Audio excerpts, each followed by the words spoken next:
Hello guys, and welcome to mattsbeamer. Today's video is a quick video on showing you where the jack-in locations are on a BMW F20 F21 1 Series. And here is my car here.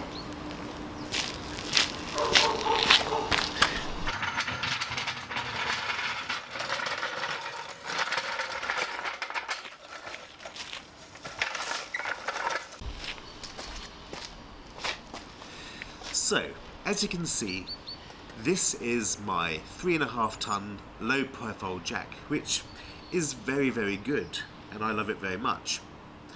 But even though it's a low profile jack, it still has issues getting underneath this BMW F20.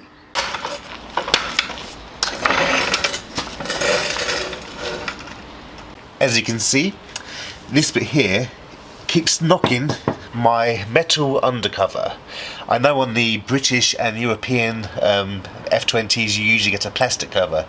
Maybe it's more flexible and it would be easier to get the jack underneath. But what I usually do is drive my car onto like a little wooden block, so it raises that ride height just that little bit.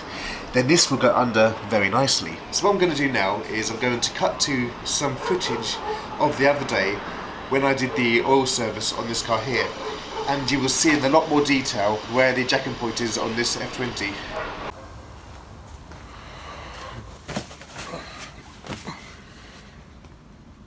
As you can see, quite far back, there's an indentation where the jack is meant to go. You can see why your standard Halfords trolley jack wouldn't be able to reach it.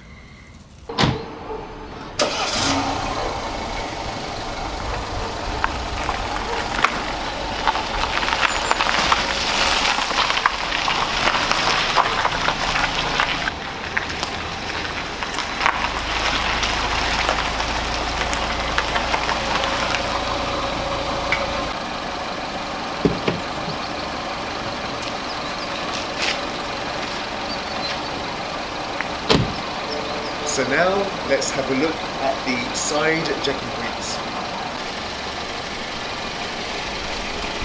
So, just down here,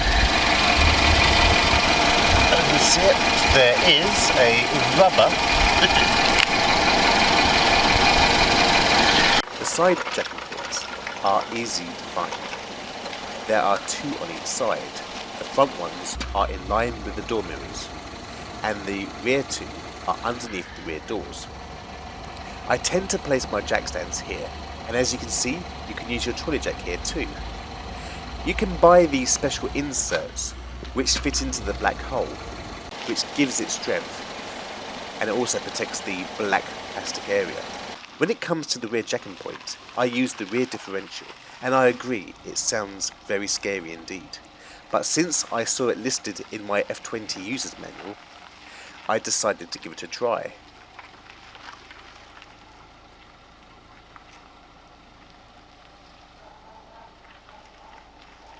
There is a small area on the rear differential where I can place the jack. There is a flat section just in front of the raised area and just before it goes on a tilt. Don't jack on the sloped area as it could slide off, and don't jack up on the raised area as it may crack the differential casing. Please remember, it's up to you if you decide to jack up from here. Anyway, I hope this video was of some use to you today. What's that? Yeah, sorry my video has been a bit quiet lately. Soon I will start driving again, which will be very good for me. There's a few little niggles I need to sort out, and maybe one big one, but I'm not too sure yet. But if you're interested in knowing what's on my F20 or seeing more F20 videos, please subscribe to my channel and put a thumbs up and all the other stuff you do. Anyway, take care and goodbye.